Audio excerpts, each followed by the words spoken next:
Hey everyone, Charting Man Dan of the Chart Guys checking in on the markets. Before we get to it, we've got our indicators. Put out a video yesterday describing what these indicators are on TradingView, how they can be useful. I'll put a link to the video in the comments of this video if you're interested in checking it out.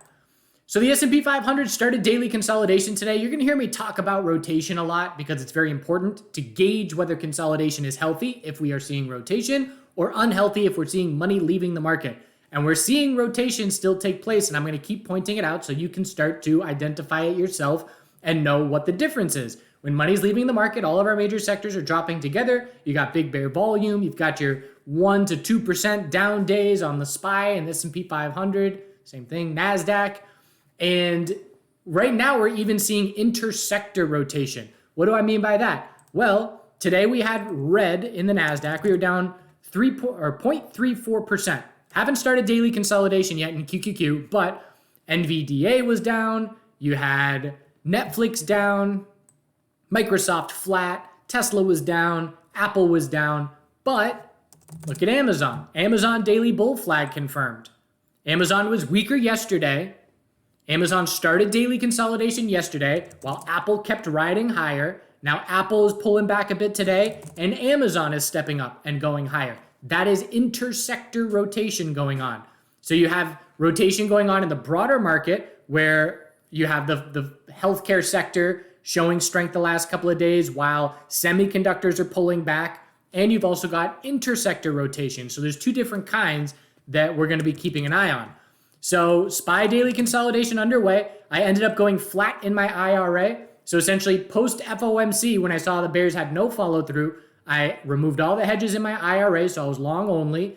And then today, this morning, while I was live streaming to Chart Guys members, I added my hedges back. And it was just, getting to a point of saying, all right, enough's enough. It wasn't enough for me to go bear lean, but it was enough for me to go flat. So essentially locking in my IRA at that point and grabbing some SPXS and some SQQQ to offset my long positions. And so those bear hedge positions were green today, and my SPY position was red today. So that's my game plan right now. And so now I'm flat, and now I'm waiting for a bit more clarity, but I am anticipating daily higher lows are the most likely result of the next consolidation. So we're going to scout daily higher lows on SPY and QQQ. The big question I have into tomorrow, does QQQ join daily consolidation? Because the bulls were defending the low of yesterday's support today. That low was 317.42. Look at all of these holds. Yesterday, it was a clear line in the sand that bulls were defending. So 317.42 and then a whole bunch of levels right above it. And today it was the same thing. So held it at the low of the day, grinded down close to it, little pop at the end of the day. So it's all about 317.42. And we can call that a base of support, a support zone. If it breaks, daily consolidation underway. Again, going to be looking for a daily higher low, going to be watching for hourly oversold conditions to try and mark that daily higher low. But obviously, if we hold 317.42, bears aren't going anywhere, and the market's going to stay healthy overall. So the burden's on bears for the NASDAQ to prove to us that daily consolidation is underway. We've already got daily consolidation underway for the semiconductors. I'm watching for the potential of a rising wedge. And I've watched for a rising wedge to potentially play out in the past here on the semiconductors, and it didn't follow through in any meaningful way. But whenever I see a bull break with a lack of follow through, I keep an eye out for a rising wedge. And so what we have is a bull break with a lack of follow through, and now another one straight into consolidation. This just shows me bulls tiring. And just knowing that the semiconductors have bounced so significantly over the last 5 months, and knowing that it's a 5-month stair-step pattern, it has me watching for a shift. And so just some initial signs, not much notable. I shorted NVDA this morning on the live stream as well. And the short here was, I forget exactly when I grabbed it. It was on the bounce. It was on the 5-minute bounce looking for a lower high. I had my stop just over 278. I missed stopping out by a penny. And I missed stopping out by a penny on NVDA, and I stopped out by a penny on a KRE short. So it was really, that's just the way that it goes. Sometimes you stop out right before the move. Sometimes you just miss stopping out. And so we ended up seeing NVDA pulling back a bit, double top at 280.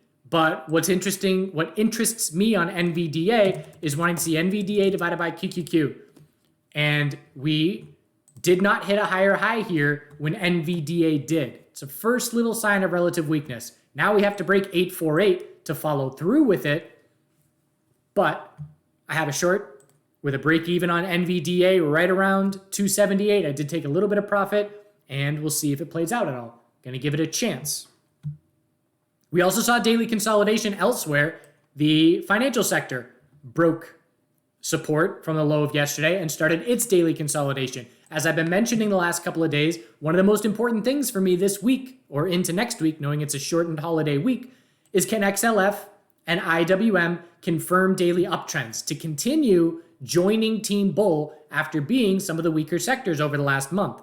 So looking at XLF, we must hold 30, 39, and break 32.34, and that was a double top as well. There were some top fishing plays for the bears right out of the gate today. KRE was a big time bear, highlighted that pre-market as a top watch for the bears, knowing that any weakness in SPY, KRE is not positioned well at all, and it is our weakest sector that we're keeping an eye on. And so 41.28, the fear low, is back in play now for KRE. And again, these regional banks are way weaker than XLF as a whole. And we're just going to stay bearish on KRE as long as daily EMA 12 is resistance. And so it's all about 41.28 the next couple of days. IWM also started the daily consolidation. So again, same thing. Can we form a daily higher low and confirm the uptrend to confirm the uptrend and have the bears continue to join the bulls as they have on this bounce already? So again, we're watching very closely to see who's pulling back when. Is everybody pulling back together? Are we rotating around? And today was it was the most convincing bear day we've seen in the last 5 or 6 trading days. So have to follow through tomorrow with QQQ breaking support. Healthcare, bearish reversal candle on the daily. It was a clear lead bull all morning. And we're going to look for a daily higher low, anything above 126.74 on consolidation. Again, all these sectors and a ton of individual names have a lot of space for the daily higher lows to form. JNJ, swing position, so took profit. Why did I take profit? Because we hit my target. My initial target was weekly EMA 12. So right up around 158, low 158s, I exited 40% of my position, which now means I can put a stop under 150 and be risk-free. And I did this with Microsoft, which is still sitting in my IRA. I did it back here. Sold partial, stop under the low, risk-free, and I did it with INTC as well. So now J&J is joining the fund, and I'm going to hold it until I stop out. Maybe this is going to be a position I hold for years. If that's a 4-month higher low and we hold 4-month EMA 12 as we have been for a decade, then it's going to be a good one. If not, I won't lose $1, and that's my kind of trades. News after hours. I could look at that and say, oh, why did I sell? That would be a terrible reaction to have. I sold because we hit my target very clearly. That's how you trade. You make an entry, you establish your stop loss, you determine your target for a partial profit taking or all of it, and that's your risk and reward. And so if I didn't take profit at my target, that would be me breaking my trading game plan. The reason that I do partial positions is I can look at that and say, great, I've still got 60% of my position, and I'm now up X dollars in after hours.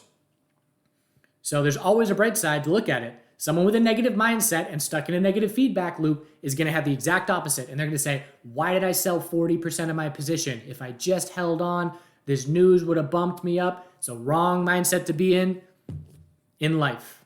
That's a life lesson. That is not a stock lesson, but it applies to stocks. Baba, trying for the daily higher low. We did break the low of yesterday, but no follow through. Need an hourly trend change back to the bulls, and actually we do have it. So daily bull flag is on the table for Baba. NIO fell apart.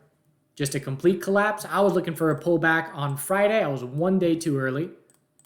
And we now have a lot of space for a potential daily lower high to be the result of the next bounce. So NIO way weaker than Baba. No red flags on the Baba consolidation. If we break the high of today, tomorrow, daily high or low is set. And then we look back to the recent high of 105.05. AI, big bear news. I was looking short on AI today this morning, and because of the gap down, I left it alone. And obviously there was plenty of meat on the bone to short that after the open. So that was a lesson for me, but bearish news with the SEC pretty much saying, hey, your financials are junk. And so we dumped 26%. So high risk and high reward, big move up, bigger pullback, and it was just all bears. The one spot where I could have made my move was this 1 minute time frame on the morning, because it was very clear the bears were defending resistance. So look at this top. This is how you zoom in and establish a clear, we know what a top fishing play is. You short based off resistance and you have very low risk. So here's the top of 31.25. We reject, we reject, we reject. As soon as you see 3 rejections, bears are very clearly making their stand at that level. If I short at 31.15 and put my stop at 31.30, I'm risking 15 cents, and the reward was something like $6, something very significant. So I was watching that play out. I was narrating it as it was happening, but I was not, I don't trade the 1 minute time frame well while I'm live streaming. That requires, scalp trading and in the zone kind of mindset. But that's just me making excuses. It was there to act on. I know somebody out there got it. So from here, we're going to look for an hourly lower high to be the result of the next bounce. And bigger picture, technically still a daily uptrend, but obviously a lot of this bull momentum is now gone. And the AI sector as a whole hit with this news. Look at that red bloodshed out there. A lot of double-digit percentage drops. If the leader's getting a big hit, and the sector's going to get a big hit. Gold, congrats bulls, follow through, daily EMA 12 held, higher highs. We're just looking at all-time high from here. 2071, 2076. So very nice follow through, just grinding that EMA 12. Silver, also up at the highs, breaking weekly resistance. And miners, breaking weekly resistance. Metals and miners are looking real good. And the dollar is on the verge of confirming a monthly bear flag. And if we break 182, we will be in a monthly, weekly, daily downtrend. And that would be best case. If you do remember, it's so hard to keep track of everything that I say every day, but we were scouting the monthly bounce. I was saying on a monthly lower high, that's when I'm looking to enter more longs. I wasn't expecting it to be a bear flag, but that's when I'm looking for more longs. We're going to look for gold and silver and miners to give us monthly higher lows when the dollar gets that monthly bounce. And I obviously had no idea that the banking situation and all that was going to be happening. So it played out a little bit quicker than anticipated, but it was all laid out in advance as far as this is what we're looking for, bigger picture. And it was only 1 month of consolidation, but it played out nicely. And now it's just a question of, does the dollar confirm the monthly downtrend to give the broader market bulls further confidence? And the dollar is weak on the JOLTS data, essentially a bunch less job openings this morning. So people thinking that that's going to increase probabilities that the Fed pivots. Oil, 4-hour bull break with no follow through, still holding the uptrend.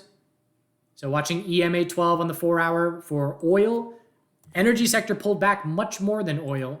You can see we fell way through the low of yesterday into daily consolidation.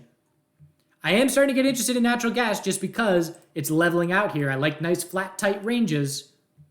So let's see if the bulls can break 208 for the first indication of a shift taking place. I also like the fact that we broke support with no follow through, showing me some bear exhaustion.